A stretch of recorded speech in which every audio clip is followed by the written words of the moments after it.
बापरे, काय हा राडा, काय अवस्था झाली आहे माझ्या किचनची. Hi guys, good morning. कशा आहात सर्व? आय होप सर्व मस्त आणि मजेत असेल. आज वीक ऑफ होता म्हणून माझी मॉर्निंग आज 12 वाजता झाली. तुम्ही शॉक असाल ना की 12 वाजता कसं काय मग, पण वीक ऑफच्या दिवशी असंच असते आपलं. सर्वात अगोदर गायज किचनमध्ये गेले, बघते तर काय खूप राडा पडून होता किचनमध्ये. बापरे, सांगूच नका. मग सर्वात आधी तो राडा सगळा आवरला, कारण ताई घरी नाही ना, म्हणून हे असंच होते. ड्युटीवरून या आणि आवरा म्हणलं तर सगळं जिकडे तिकडे पडून असते. मग मस्त बऱ्यापैकी ब्रश वगैरे केली, फ्रेश झाले आणि खूप जाम भूक लागली होती. आणि आता खायला तर काहीच नव्हतं, फक्त फ्रीजमध्ये एक ॲपल होते. मग ॲपल वगैरे मस्त बऱ्यापैकी कट केले. या गाईज ॲपल खायला, कारण मला खूप जास्त भूक लागली. आता कॅपॅसिटी नाही की चाय बनवणार किंवा पोहे वगैरे बनवणार तोपर्यंत थांबू शकेल, म्हणून मस्त बऱ्यापैकी ॲपल कट केलं आणि घेतलं खायला. खाऊन झाल्याच्या नंतर लगेच गेले मग किचनमध्ये. राहिले होते आपले भांडे घासायचे, कारण भूक लागल्यामुळे भांडे काही घासले नव्हते, फक्त तो राडा तेवढा आवरला होता. त्यानंतर भांडे वगैरे मस्त घासले बऱ्यापैकी. खरंच गाईज, ताई नसेल ना तर खूप म्हणजे मला कामाचा लोड पडतोय. ताई असेल तर कोण्याच गोष्टीचं टेन्शन नाही राहत. सिरियसली सांगते, खूप मी ड्युटीहून येईपर्यंत सर्व आवरून ठेवतात. इवन मला जेवण पण त्यांनी जाग्यावर देतात, जेवण बनवून ठेवतात. खरंच ताई, तुम्हाला खूप मिस करतायत. तुम्ही गेलं तर मिस यू. मग भांडे वगैरे घासून झाले, त्याच्यानंतर प्यायचं पाणी वगैरे घ्यायचं होतं. मग प्यायचा गुंड वगैरे मस्त घासला बऱ्यापैकी आणि पाणी घेतले प्यायसाठी. आणि आता कसं उन्हाळ्याचा दिवस आहे तर आपल्याला आवश्यक राहतात म्हणजे बाटली, कारण फ्रीजमध्ये थंड पाणी ठेवावं लागते.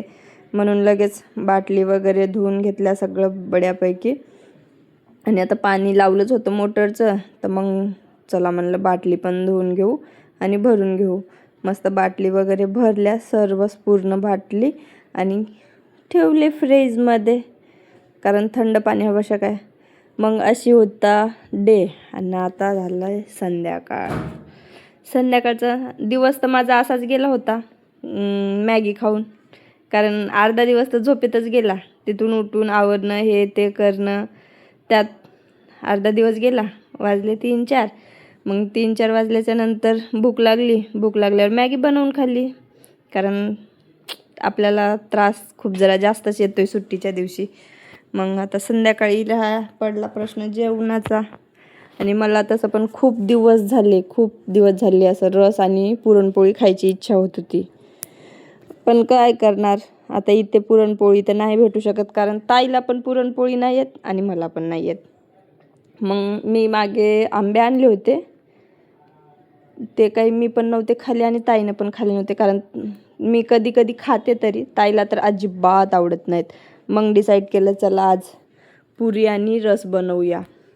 मग पट्ट पुऱ्या लाटून घेतल्या आणि लागले तळवायला, कारण आता खायचं म्हणल्यावर कष्ट तर करावंच लागतील.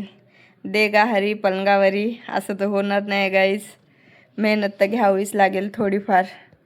मग मस्त बड्यापैकी पुरी तळवली.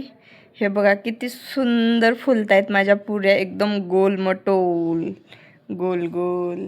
बघू शकता तुम्ही, इतकी सुगरण झाले मी, मला माझ्यावरच भरोसा नाही येत. हा बघा, हा आहे आजचा मेनू आपला. रस, पुरी, खीर, वरण, भात, लोणचं. खरंच मी एवढं सारं करू शकते, मला माझ्यावरच भरोसा नाही येत आहे. चला आता आपण एक एक डिश टेस्ट करून बघूया गाईज, कशी झाली आहे काय नाही ते मी तुम्हाला सांगते टेस्ट करून. हां, मस्त झाली आहे. आता खीर टेस्ट करू, बघूया. खीर पण मस्त.